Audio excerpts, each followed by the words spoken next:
എല്ലാവരുടെയും കാത്തിരിപ്പിനൊടുവിൽ Sharjah light ഫെസ്റ്റിവലിന്റെ 13ാം edition തുടങ്ങിക്കഴിഞ്ഞു. ഈ മാസം 18 വരെയാണ് ഷാർജ ലൈറ്റ് ഫെസ്റ്റിവൽ അരങ്ങേറുക.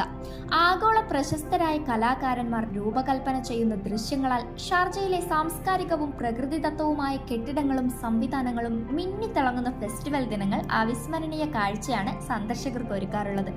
ഇത്തവണ എമിറേറ്റിലെ 12 സ്ഥലങ്ങളിലായി 12 ദിവസങ്ങളിൽ ലൈറ്റ് ഷോകൾ അരങ്ങേറും. വൈകിട്ട് 6 മുതൽ രാത്രി 11 മണി വരെയാണ് ഷോകൾ ആസ്വദിക്കാനാവുക.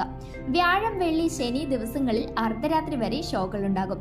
General directorate of Sharjah police, general സുഖൽ ഹംതിയ, കൽബി വാട്ടർഫ്രണ്ട് എന്നിവയാണ് ഈ വർഷം പുതുതായി മേളയിൽ ചേർത്ത 3 ലൊക്കേഷനുകൾ.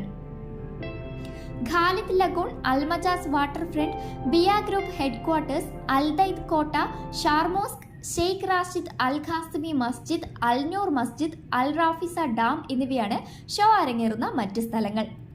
ഈ വീഡിയോ നിങ്ങൾക്ക് ഹെൽപ്ഫുൾ ആകുമെന്ന് വിചാരിക്കുന്നു. ഇതുപോലുള്ള ഇൻഫോർമേറ്റീവ് വീഡിയോസിനായി ഹൈലൈറ്റ് മീഡിയ പേജ് ഫോളോ ചെയ്യുക.